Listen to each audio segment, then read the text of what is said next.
essentially, a man has been kidnapped on his wedding day by a group of vigilantes who claim that he committed a terrible crime when he was 11. Whether he did or not is the question. Yeah. One of the questions. You have to watch to find out. Being a mum, I'm a mum of 2 children anyway, so I could really draw on those feelings. You know, what actually happened and what was, obviously happened in the film to my daughter, who was only 4. It was quite challenging having to be that emotional, or bringing that emotion to the front. But yeah, no, really, really good. Abby is the bride-to-be, so she's dressed in her wedding dress because it's her wedding day, but she's been kidnapped. So her hair and her mascara and her dress end up a bit of a mess.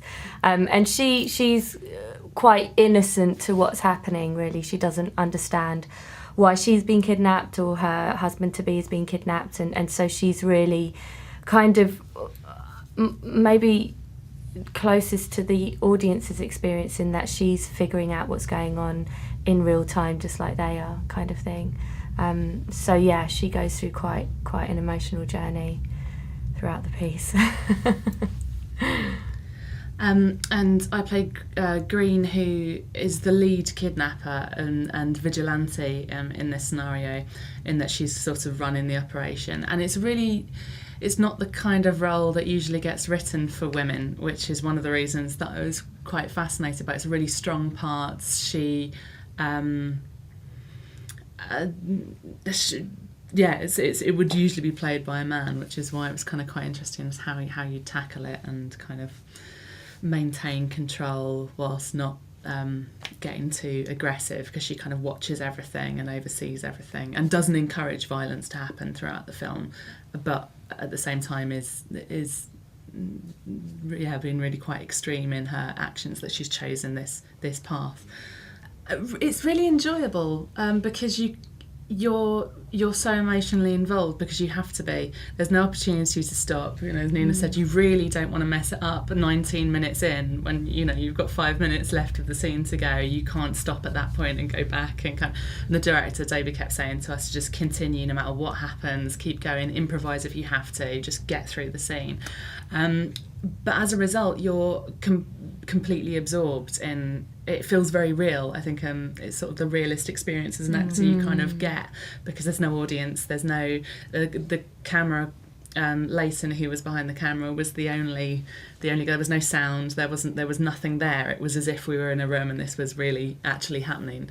Yeah, it was a brilliant experience. Yeah, intense but brilliant. There was some takes, where there were a few awkward pauses, but I think in general, we rehearsed enough and done enough work, separately as well, to just to just be ready, really. Yeah. So actually, in fairness, I think the improvisation, if there was any, came from the fact that we'd had no time in the space at all. We'd been rehearsing in a completely different space.